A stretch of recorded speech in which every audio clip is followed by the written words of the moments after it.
has your buying process changed since COVID? Well, I would say initially everything just ground to a halt, because people just stopped. The people were so worried about what was going on, they just stopped, and they were worried about where everyone was going to sell their spring stock. And as I say, a lot of the suppliers have ended up bearing the brunt of that, and now have mountains of this year's spring stock that they can't sell and haven't been paid for. So that was the first thing that happened. And then as we've moved through COVID, everything started to speed up. Because then, having not booked anything for ages, all of a sudden they realised that, okay, the shops were going to be open again. Online businesses obviously haven't had quite the same impact, but certainly sort of the high street retailers all suddenly started to pile in again, saying, oh my God, we need some stock for autumn winter. We haven't placed enough. We need it on really short lead time. So what's happened is that they've moved out of, or a lot of retailers have moved out of that very long lead time product that they would have bought, and have been forced into a situation where they've got to be buying on a much shorter critical path from sort of suppliers much, much closer to home, which then becomes more expensive. So it will be interesting to see what happens with retail price points this autumn winter. I have a suspicion that people are going to be putting their prices up as their autumn stock comes through, because they've had to buy it all much closer to home. It will be more expensive. Whether I doubt any of them can afford to swallow that loss in margin. So I think prices will have gone up. Potentially it's good for the business in the long term, because if they're buying from UK factories and buying from European factories, in theory that is good for their businesses in terms of that, they won't be buying the volume that they would have been buying before. The people are definitely buying less, which, given that we were in a situation where too much surplus. Yeah, we were all talking about overconsumption. We were marking down way too much. Yes. The markdown was running at between 25 and 30%. That's just not financially viable for a long time. No. And I think it helps force people into looking at sustainability as well. Yeah. Those things. And it seems like the buzzword, localization as opposed to the global. It seems like everything is now turning local, which is quite interesting. Yeah, it's just whether there are enough local businesses that are. I mean, there's not a lot of children's wear production happening in the UK, which I think is a great shame. I've worked with a few suppliers that are producing here, but obviously even producing here has its pitfalls, as the whole boohoo situation has borne out with, just it's that transparency of supply chain and knowing what exactly your suppliers are up to and where they're producing. And I think that's quite difficult when you're a small brand, because you don't have the clout to be able to say, right, I want it to be, it needs to be ethically produced in a sustainable way. Yes. When you're a massive retailer like M&S, you can basically lay down the law, but that's very difficult for a smaller business. So it is, again, a lot of it is down to communication, but working with the right suppliers, I think, is the I mean, one of the things, because with my brand, I've always believed in trying to make things in the UK. That's been one of the things I've always done. So finding suppliers, finding companies that could actually do the create some of the techniques that you need to be able to advance your label. That's even printing textiles. Those things have been really challenging. I found them quite challenging in the UK. Yeah. And then I have, I know brands who they do it in some of it's in China, some of it's in South America, and the techniques that they're using and the way they produce the clothing is just such a high standard. Yeah. That I don't know if the UK has that standard with that price, with the price points that you would need. So it's a catch. It's quite difficult. Yeah, it is difficult. And it's, I guess faster production is not going to be the way for everyone, and there are some things that, you can go to, if you want something that's particularly unique, you know, there are sort of artisan producers all over the world, particularly in India and parts of Africa, and, you know, places you can go for something that is really different to what you would see in the mainstream here. Yeah. And I think that's an important thing for smaller brands. They have to stand out from the crowd, don't they? So yes, yeah. So it's, I mean, one of the pluses of doing things more localized is that you have better quality control as well. You can go and see things. You can, you know, well, that's a most of the plus. time you can go and visit, but Yeah. obviously it's quite tricky. But you know, having it closer to home and being able to go and see the, you know, where it's actually being produced is definitely a big advantage. Yeah, and you can do smaller productions as well, because there are quite a few factories out there that can do kids clothes. Yeah. Smaller runs and faster as well. So you can, you know, short orders. You can do the short order thing. So yeah. Okay, I'll move on to the next question. What do you like to see from new or unknown brands? What kind of things are you looking for like next season, looking forward? I guess what I'm looking for from anybody that's bringing product to the market is creativity and newness. It's something that's different, something that you know, you're not seeing everywhere. You know, as I said before, the high street is quite sort of homogenized, and there's, you know, you see the same stuff in every place, and because everybody's following WGSN, you tend to see the same trends as well. Yeah. Using the same sites, looking at the same catwalk. So what I'm looking for, I guess, is something that breaks out of that mold and does something different. Which, does it sell? Will it sell? Well, therein lies a risk. There is a risk attached, and maybe it's about balance. Maybe you need some of the, you know, sort of core. Every range needs some core elements. It's about sort of delivering that good, better, best structure within a range, making sure that you've got some sort of core entry, well, you know, what is entry for your brand, price points, and then you've got the sort of most exciting creative stuff that layers on top. It's not about having an entire range that's completely out there, because I think, as you're right, you know, you would have difficulty maybe selling all of that. It's those press-worthy pieces, I suppose. To create some excitement, you've got to do something different. So really, I guess it's about building the sort of awareness and excitement around those press-worthy things, and getting the social media up and running on the basis of those things, and then hoping that when the customer comes to, you know, see your range, they will buy all of the other pieces as well. Yeah.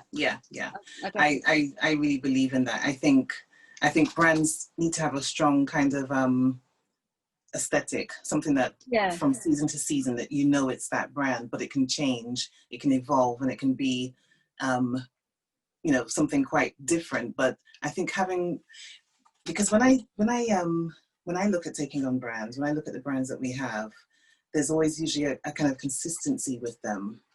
So that they have, don't they? They need each brand needs its own identity. There's got to be something unique about that brand that a customer will instantly recognize it. Yes. And I think that's part of the problem that we have with the high street at the moment. You could buy many items from many of these stores, and if you held it up and looked at it, you wouldn't actually be able to differentiate where that item had come from. It could have come from anywhere. Yeah. And I think that's what smaller brands have the opportunity to really do something that's a bit different. Yeah, definitely. Okay, moving on to like sustainability, because we touched on that a little bit. What changes have you noticed from brands and consumers in regards to this sustainability approach? Because you said you've been working with brands who want to actually actively move towards being more sustainable. Yeah. So what does that look like? Initially, the first thing has been working with suppliers who have the right certification to be able to produce. For example, I'm doing a big baby wear project at the moment with a company in the UK here who own the license rights for kids wear on brands like Juicy Couture and Jack Wills, and what else are we doing? Original Penguin. So we're looking at all of those, and basically what they have decided is that all of their baby wear is going to be organic. Okay. It's not even going to dip in and out or decide it, just all of it is going to be organic. So I think people are starting to think like that, and I genuinely think the customer doesn't want to have to think about it. They just want to be able to know that we're dealing with it as a children's wear industry. And I think it will become something that is just expected. Customers. And that's for baby. That's for babies wear. That's for babies. Yeah, that's for babies specifically at the moment. They do have older children's product as well that I'm not involved in. I'm specifically involved in the baby wear, but I think eventually they will probably roll that out to, one of our brands, they're called Infantine Victoria, and they've been doing sustainable fashion for. It's been a few years. I've been just focusing on sustainability and fashion, but I think in the early days, it's like sustainability was just kind of connected with not very fashionable clothing. Yeah. But with Infantine Victoria, their clothing is very fashionable, more on the designer side of things, and they've been able to deliver. They're a bit more expensive than your Marks and Spencer. They're not that kind. They're more designer, but they've been able to deliver fantastic clothing, fantastic designs. And I think sometimes when people think of sustainability, they're not thinking necessarily of the route to fashion and all the different areas that have to be considered, like the water usage, how much water is being used to produce the fabric, all those different things that make fashion so unsustainable. Yeah, I mean, in fact, I'm talking about, it's actually a women's wear company that I'm working with on this, but I'm talking to them about how to improve their sustainability, and they've already done a lot of work, but we're working with some of their factories to look at their power source, so looking at renewable sources of energy for the factory, looking at, as you say, things like how much water they're using, so whether they, it's quite an easy thing to actually harvest rainwater, so we're looking at that, the potential for them to do that. Are they recycling all of their cardboard, plastic, all of their waste basically, and fabric waste as well? Are they, in some of the bigger factories where they have canteens, are they composting all of their, food waste, all of that sort of thing? So we're, really looking at the sort of nuts and bolts of how a factory is put together in order to try and improve that situation. And actually, a lot of the factories have been really supportive. A lot of them are we're asking them what their future plans are for, improving their environmental impact and stuff like that. And a lot of the factories, and these are Far Eastern factories mostly, are really thinking about that going forward and are investing money in it. So there is there are improvements coming, but it takes time. And it takes time. Yeah, it does take time. And it costs a lot of money. Yeah, it requires a lot of investment from those factories. But then we're also obviously looking at different types of fabrics that we can use. So either using recycled polyester or using less polyester, and looking at other fabric bases that we can achieve different things with. There is this move towards quite a lot of organic, and as more and more people are doing it, the costs, the difference in cost is coming down. So it's becoming more the norm now, I would say. Yeah, and I know they have that bamboo, which is supposed to be amazingly soft and very, very well produced. So there are different options, and I think also in the fabric dyeing, that's also another issue that brands have to think about, how dyeing fabrics costs. Yeah. I mean, probably the sort of dyeing and finishing of the fabric is the most environmentally damaging part of it, and particularly with fabrics like denim, for example. It uses an awful lot of water and a lot of, I would say there have been some massive improvements in most areas of the world in terms of the fact that factories are now in most places not allowed to discharge all their dirty water, so they have to have some kind of water treatment plant on site. And I've seen some very small effective ones, and I've seen some absolutely massive water treatment plants in places like Bangladesh, which have come a long way in, not discharging all their effluent into the river. But there are still unscrupulous factories out there, so you just have to be really careful who you're dealing with. It's for small brands, I think it's about taking just step by step and introducing or implementing new ways of doing the same things that they're doing, but just do it slowly as opposed to trying to suddenly become sustainable. Fabric is a good place to start, obviously, because it makes up such a big part of the garment anyway. The fabrics, there's so much new development going on in terms of fabrics from new substrates, as you say.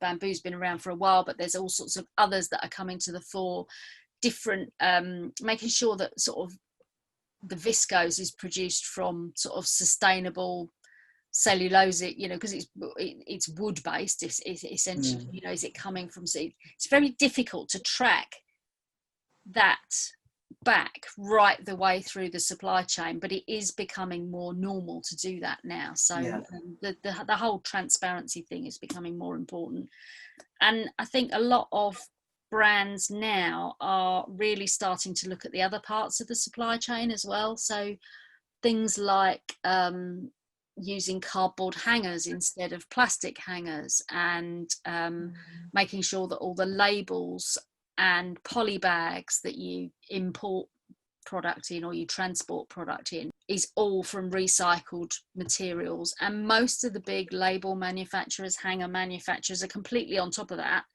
and are bringing those new developments through. So it's not just about the garment itself. I guess it's about looking at all the other bits of the supply chain to make sure that you're minimizing your environmental impact. Yeah, definitely. And that takes me back to the same brand in Fenton Victoria, because what they're doing, they've it's a new fabric. I can't remember what the fabric is called, but they're just basically, they're not dyeing it, they're keeping it in its original neutral color, and they're designing the whole collection around that fabric. So it's bold. It's quite risky, but very, very exciting. Exciting. There are some great brands out there doing some great work in terms of innovation and doing things a bit differently. So I think we'll see a lot of changes over the next few years. A lot of changes. Yeah, and I suppose in many ways, COVID has basically sped up that process. Yeah, definitely. Yeah, I think we're seeing things happen that would have taken years to happen. Just thinking about sort of rent and rates and all that sort of stuff that a lot of these small brands or small retailers have to deal with. And now all of a sudden we're starting to see landlords being sort of pushed down the road to having to agree to rent based on turnover, for example, rather than based on space, which I think is a massive step forward. And I just don't think it would have even been on the agenda without. No, because if they want the high streets to be empty, but it's taken a lot for them to even agree to this. So many people have gone out of business because of rent and rates. And it's taken a global pandemic to push them into doing something different. Yeah. So it's one good thing for COVID. It's one plus. Plus the environment. The environment benefited from when everything was shut down for that little space of time. And there's been a few pluses. I think we'll see the effects of the changes that have been forced upon us because of the virus. So yeah, time will tell. Yeah, I think, yeah, we probably haven't seen, there'll be a lot more change still to come. We probably haven't seen the Yeah. last of it yet. Yeah, probably.